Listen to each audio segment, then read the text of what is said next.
that the bear market or the bull market in bonds ended in August of 2020 when the 10-year yield hit 51 basis points.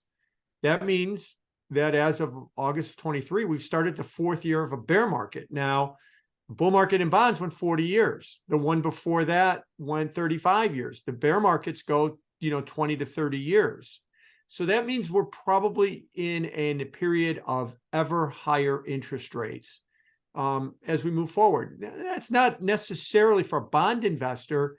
That's not necessarily a bad thing. You're going to get a coupon again. Right? I mean, Chris and I are old enough to remember when bonds used to give you a coupon instead of zero. And you're going to start getting a coupon again with bonds.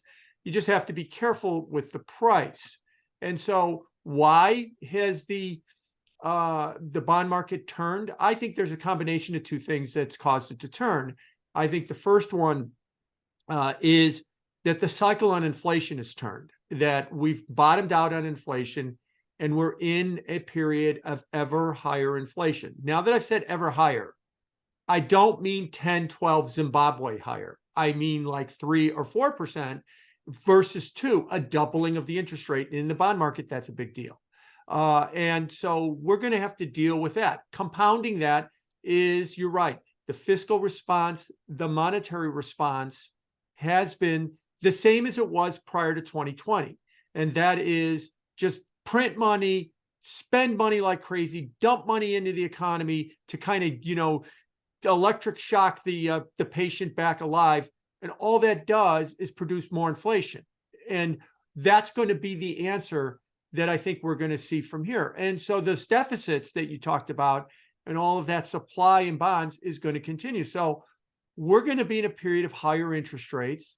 That is going to be a problem for risk markets. That's a fancy way of saying the stock market.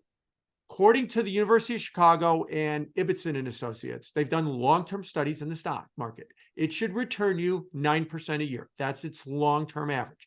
Now, in the last 2 years, it's returned you roughly zero. It's down big last year, up nice this year, but zero over the last 2 years. But if you're now going to get 5.5% in a money market fund or 5.5% in a treasury bill, that's 2/3 of the return of the stock market with no risk. All right, is there a risk in treasury bills? Maybe, but if they default, don't worry. That's going to be your 14th most important problem of the day. The other 13 are going to be survival at that point.